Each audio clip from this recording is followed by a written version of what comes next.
were misled. But here's an interesting statement. It is much easier to believe a lie if it has a kernel of truth.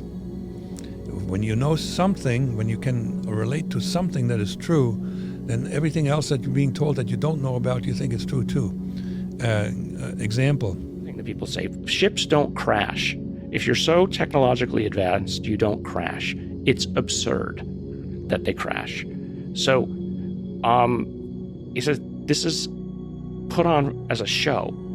It's an influence campaign, right? It's not meant to influence individuals. It's meant to influence a culture as a whole. Maybe they don't look at us as individuals. Maybe they look at us as an organism that lives on a planet, right? And perhaps rightfully so. And so that's how you interact with them. That's how you influence them. Hello, Ufology. It is your friendly neighborhood baby goat. Some of you may recognize the logo from the live YouTube chats or from commenting under some videos here or there. Others have no clue who I am and frankly don't care, and that's how I like it. But for those of you who are familiar with me, you either probably hate me, like me, or don't know where you land. The title of this video may seem a little off-putting, and if you're coming here looking for answers, it's not the video for you. This video is to focus more so on how to be conscious and cognizant of the forces at play, how not to get swept up into the back and forth, into the fray, and how to protect your peace. But first, what is ufology? Well, to me, it's this giant barn that you stumble across in the middle of this open field. The biggest barn you've ever seen, but no one seems to care about the barn that's sitting right here in the middle of this random field.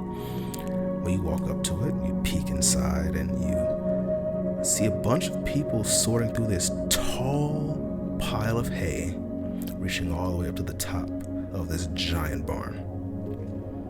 In one corner, you see Jack Valet, Hal Putoff, Kit Green, Eric Davis, all sorting through these smaller piles that they've divided. You got Diane Pasulka looking over their shoulders. You can see Melinda Leslie over there. There's Richard Dolan, Stephen Greer, Linda Moulton Howe, Grant Cameron, all the OGs of the field. Closer to the door, you have UFO Twitter and UFO YouTubers doing the best they can to piece together the information that they can glean or that leaks out the barn, and share that information with the public. You get people with their personal testimony throwing handfuls of hay on the pile.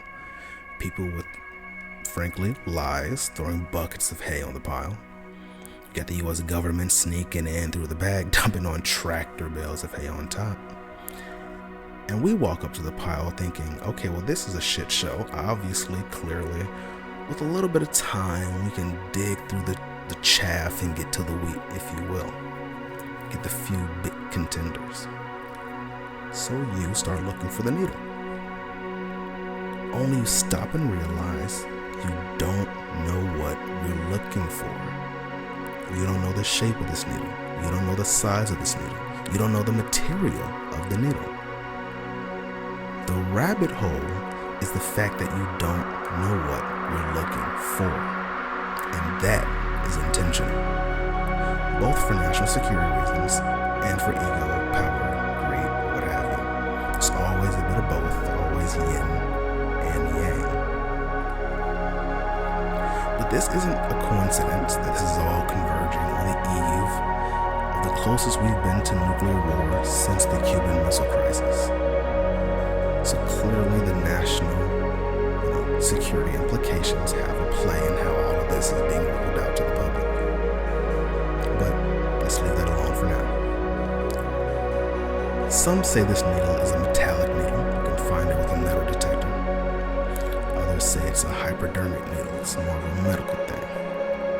Some people say it has a biological type material, some biomech type thing maybe. Others say it's an etheric needle, and only through meditating can you summon it. Then there are those who promise a specific spiritual regime that can give you the answers, or those that promise you the magic key for 3 easy payments of $19.99. But what some in ufology are missing is that there are a bunch of needles all hidden deep in this haystack. And maybe they all work together, kind of like the Infinity Stones. Maybe only when we unite as one ufology can we understand and see the full scope of what we're facing here.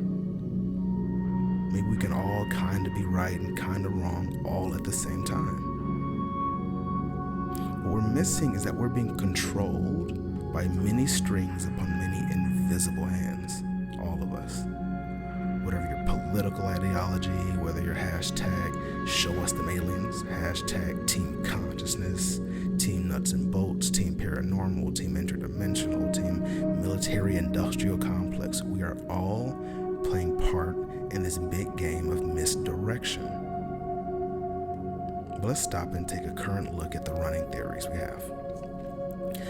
There are the time-traveling humans, the interdimensional humans, the extraterrestrial humans, the interdimensional non-human beings, the light beings, the aliens from another planet with bases here on Earth, the Greys, AI drones, old-school droid-looking robots, reptilians, the Anunnaki, the Palladians, the ones from that binary star system, the mantis beings, the asparagus-looking beings, the interdimensional ships with souls, the tall whites.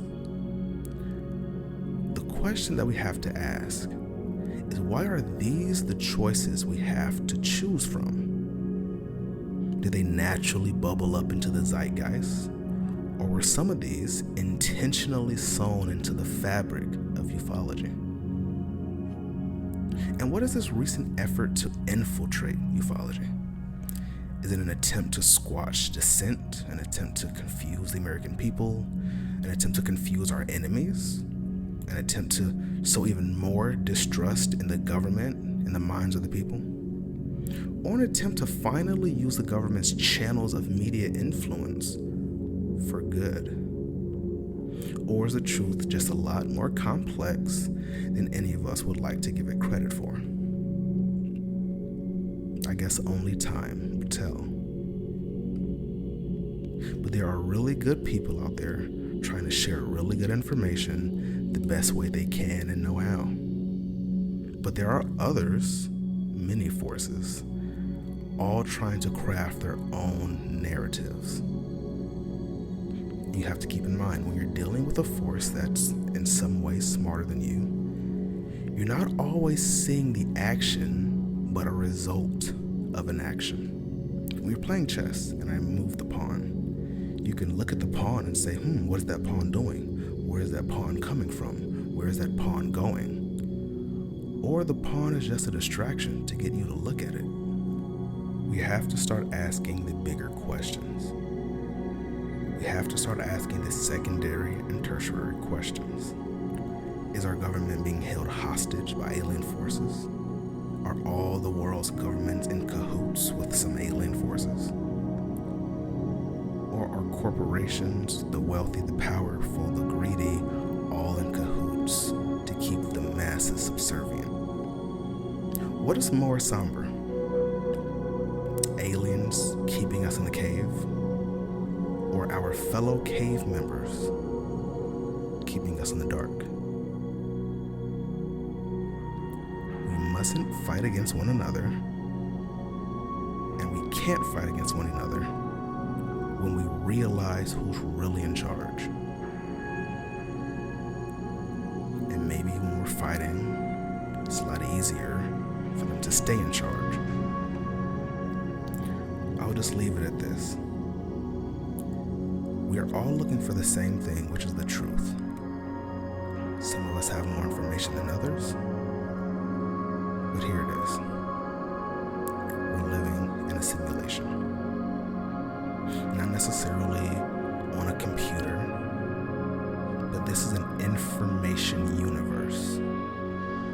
Information is fundamental, not materiality, not even and photons of light, but information. And maybe when it comes to biology and AI and extraterrestrials and God and spirituality and consciousness and the paranormal, maybe all of those things connect when we take the perspective that we live in an information universe and that matter and physicality are not fundamental. We have more control over our reality than we're being convinced. We have more say in our lives than we're being told. And we must snatch that power back from the powerful and those who wish to control us. And with that, I bid you adieu.